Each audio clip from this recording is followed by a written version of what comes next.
et je suis aussi membre du comité scientifique Al-Lajnatul Mouallimiyya, qui est le comité scientifique du Magal de Touba Saloum. Et nous sommes là aujourd'hui pour le cadre de la commémoration de cette journée de rappel et de recueil, et aussi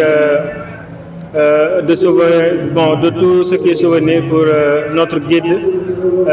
le Cheikh Mouhamadou Bachir Seck. Après toutes ces présentations-là, pour ce qui concerne le comité scientifique, Al-Lajnatul Mouallimiyya, je vais d'abord venir sur la genèse, parce que c'est un comité qui a été créé en 2023, et précisément en janvier. Et si je ne m'abuse pas, c'était le 23 janvier, je pense bien. Il a été créé sous l'égide de Serigne Alioune Seck, qui est un fils de Cheikh Mouhamadou Bachir Seck, dont parmi les dirigeants il y a Dr Alioune Sarr, Serigne Babacar Mbow et Serigne Babacar Dem, qui sont nos supérieurs là-dessus. Et nous sommes parmi ces membres-là qui sont actifs et qui œuvrent pour faire valoriser et faire vulgariser tout ce qui est œuvre de Cheikh Mouhamadou Bachir Seck. Par rapport aussi à la genèse, il y a l'importance de souligner que le comité œuvre intégralement pour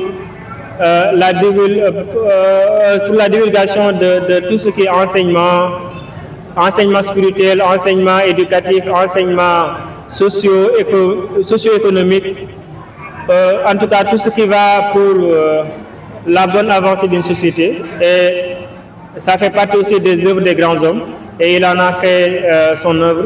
et il en a bien participé. Et c'était un homme vénéré et un guide qui a été toujours, qui a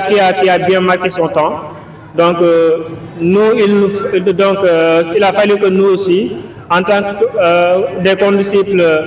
dans cette maison-là, de pouvoir faire quelque chose, d'apporter notre touche. Et cette touche-là va dans le sens d'essayer de trouver des solutions, ou bien comment faire pour faire connaître ou bien faire découvrir qui est Cheikh Mouhamadou Bachir Seck. Donc, comme vous l'avez observé quelque part dans les interviews qui viennent de passer, donc il a été avancé tout ce qui est bibliographie, biographie du vénéré Cheikh. Il est aussi important de noter que c'était un homme très pieux, un homme très exégète, si on peut le dire ainsi. Et cet exégète-là qu'il était, donc ça lui a valu d'avoir beaucoup de privilèges par rapport, je peux même dire des privilèges divins. Ça lui a aussi valu que tous ceux qui ont été des musulmans hors pair de son époque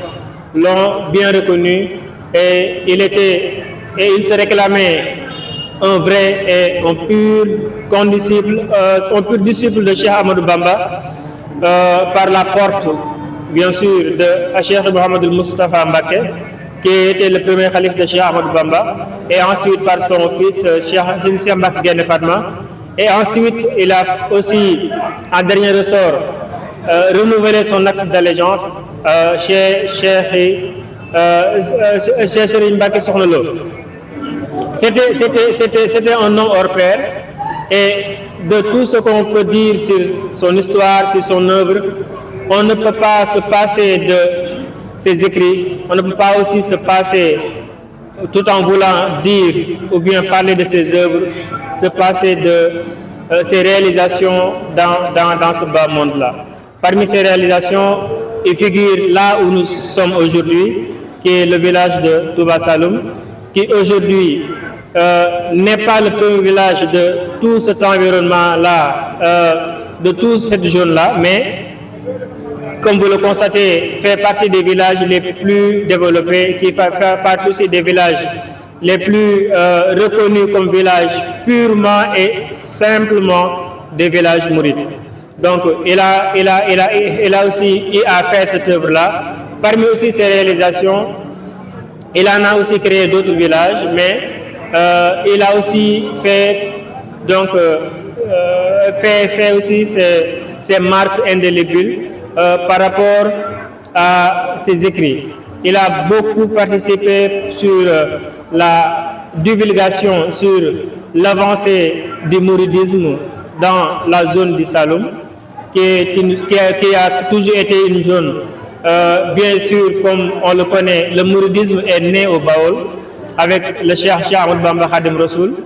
mais aussi il a été propagé et la propagande du mouridisme a été faite par des disciples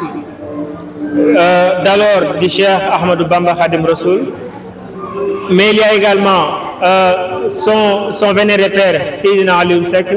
qui faisait partie de ces disciples-là de Cheikh Ahmadou Bamba, qui lui a transmis ses responsabilités, qui lui a transmis ses charges, qui lui a transmis cette confiance et qui lui a donné donc ce relais de pouvoir continuer perpétuellement la propagande du mouridisme dans le Saloum, qui aujourd'hui, comme on le reconnaît, par ailleurs était une zone, si on peut le dire, bien marquée par des cultures ou bien des mythes traditionnels, comme on peut le dire, mais parmi ces grands hommes-là qui ont fait ces marques